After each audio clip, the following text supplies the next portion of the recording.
Hi, it's Tony Genovese, and I'm a licensed clinical social worker and a psychotherapist. And today I wanted to talk about how to go about choosing a therapist. Investing your time and your energy and your money in a therapist is really important, and I think it's a decision that should not be taken lightly. I really believe that you need to make sure that there's a good fit and a good match. There's a therapist for everybody if you are looking for someone, and you can find the right person. So I want to give you some tips on how to do that. First of all, to find a good therapist, you can ask around. Sometimes that's hard for people. They don't want to let family or friends know that they are looking for a therapist. So if that's the case, you can keep your ears open and see if people are talking about it. You can call a healthcare professional, your doctor, your gynecologist, someone that you trust, and ask them for a referral. Usually doctors will have some referrals for you. You can call your insurance company and try to get a referral through your insurance company also, of course. But to get a recommendation from someone, from a doctor who knows the therapist, or if you need to work with a psychiatrist especially, that is really, really helpful, because your doctor knows you and will hopefully give you a good match, or your friend knows you really well and will give you a good match, will make a recommendation based on that. So that's the first kind of step I think is good to take. The next best step to take is to check out a website called Psychology Today. Psychology Today is a magazine, but they also have profiles of therapists. They're all verified therapists, which I like. It's a listing that is very professional. You can type in your town, your zip code. You can type in the kind of therapist you're looking for, if you want a therapist with a particular specialty, or you can even type in your insurance company. You can type in, Therapist Horizon and your town, and it'll come up with a list of those therapists. So it's a really great way to search for a therapist who has your specialty and who takes your insurance. The next important thing to do after you have done some searches and maybe came up with a list of therapists, either recommendations through your doctor or gynecologist or using the Psychology Today tool, I think the next step is really important, and that's to actually talk to a couple of therapists.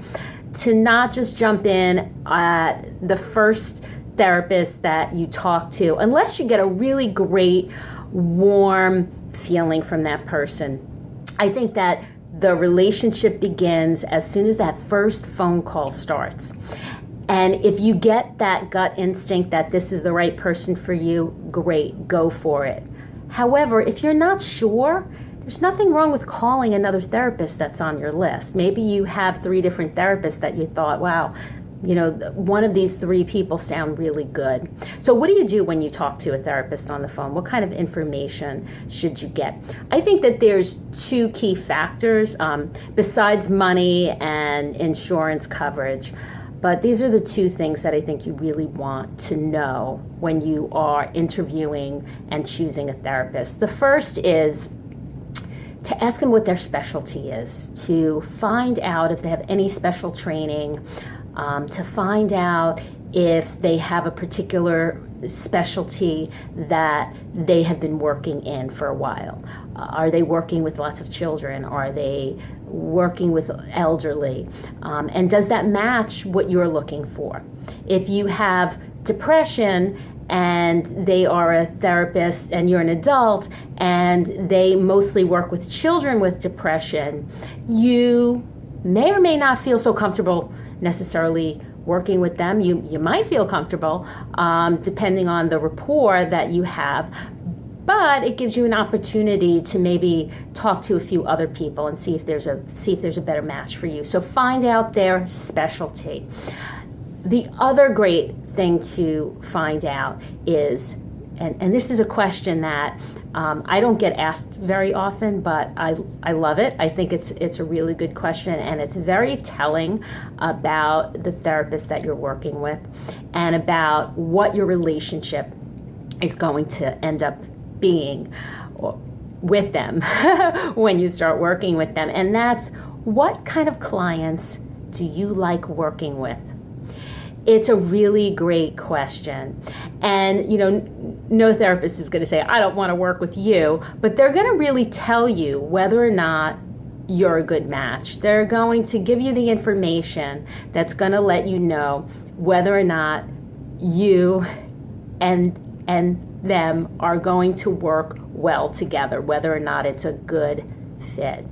For example, when clients call me, even if they don't ask me that question, I always like to tell them something like, as we're having the conversation, when I realize that they are a client that I like to work with, I will tell them, I really like to work with clients just like you. I work with clients who have depression and anxiety, and I'm very solutions focused, and I hear that you are too. If that is something that they're saying to me, then that is definitely something that I'm going to share with them. I also like to share with clients that I like to work in a holistic kind of way, and not just about one particular area of their life, but to look at the whole person in general. That is so important to me. So when I'm talking to someone on the phone and they're starting to say things that make me think, this is a really good match, I always step forward and say that.